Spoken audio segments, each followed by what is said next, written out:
The middle way approach, Umaylam as we call it in Tibetan, is a peaceful means of conflict resolution. It's based on principles that we can all relate to: nonviolence, dialogue, interdependence. And in any situation of conflict, it seeks to find a resolution that is mutually beneficial and addresses the interest of all the key parties involved in the conflict.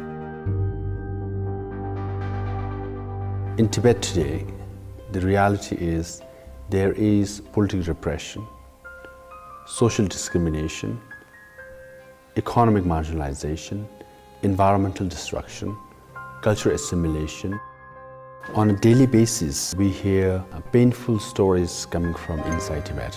And it concerns every Tibetan and also raises the question, how can we alleviate the sufferings of Tibetans as soon as possible?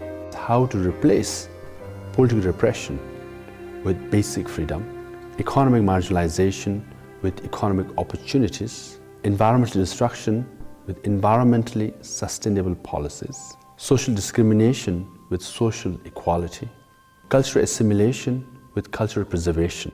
We have to solve the issue of Tibet through dialogue. The middle way approach was conceived by His Holiness the Dalai Lama following the People's Republic of China's occupation of Tibet in 1959. His Holiness was forced to flee to India, and 80,000 Tibetans followed him across the Himalayas. In the early years of exile, the Tibetan leadership sought to restore Tibet's independence. However, the international context of the time and the deteriorating situation inside Tibet called for a more pragmatic and realistic solution, the middle way approach. In 1997, through a resolution in the Tibetan Parliament in exile, the middle way approach was unanimously adopted as the official position of the Central Tibetan Administration based in India, which is the democratically elected representative body of the Tibetan people.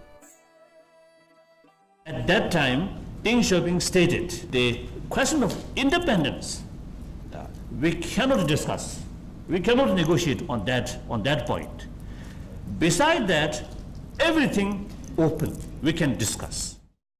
The middle way approach has enabled us to establish direct contact between the Tibetan leadership and the Chinese government. Since 1979, because of our adopting the middle way approach, we've been able to send several delegations to Tibet. Since then, several rounds of Sino-Tibetan talks have been held, culminating in 2008 with the presentation of the Memorandum on Genuine Autonomy for the Tibetan people to the Chinese leadership.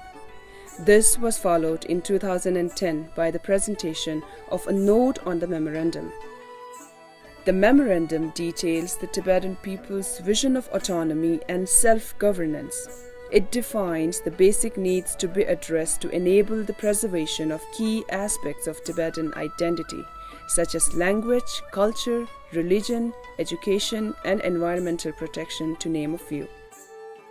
It is entirely based on the provisions of the Constitution of People's Republic of China and also the autonomy law. We have not asking anything which is out of the provision of the Constitution and the law. Middle way approach is applicable to any conflict in the world, right from the conflict within the family or within the community or within the nations. It is not seeking one side winner or the other side loser, so that both sides can be satisfied when the solution is found.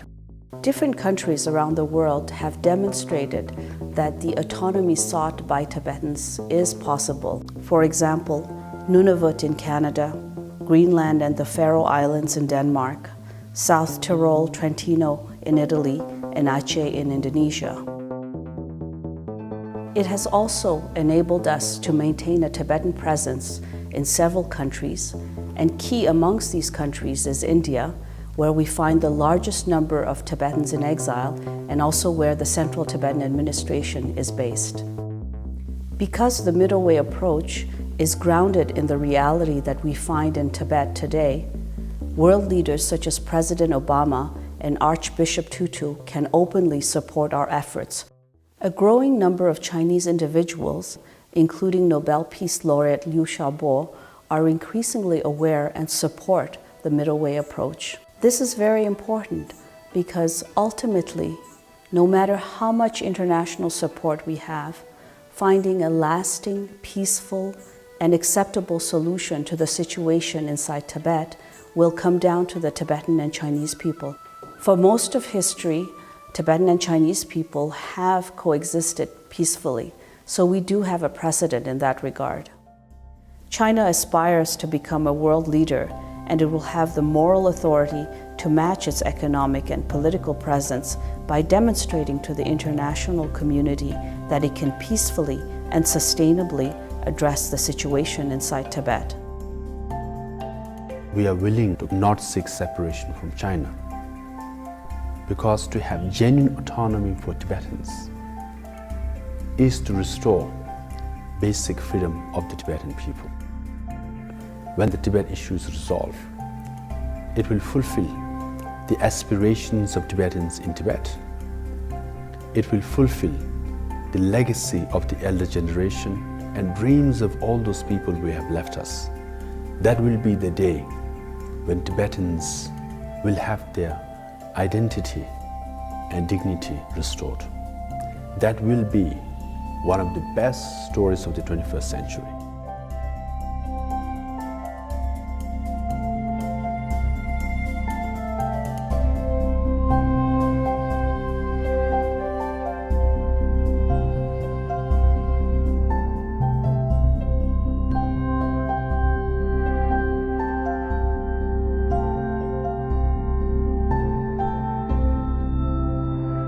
The middle way approach is the most sensible and pragmatic way. I support the middle way approach. I support the middle way approach. This kind of approach can potentially serve as an inspirational model for many conflict areas in different parts of the world. It's grounded in a real appreciation of the complexity of today's world. I support the middle way approach. This is a practical way to have freedom on the ground in a united Tibet. I support the middle way approach because it allows for the Tibetan inhabited areas within the People's Republic of China to be under a single administration and have meaningful autonomy. I support middle way approach. This is an idea whose time is coming.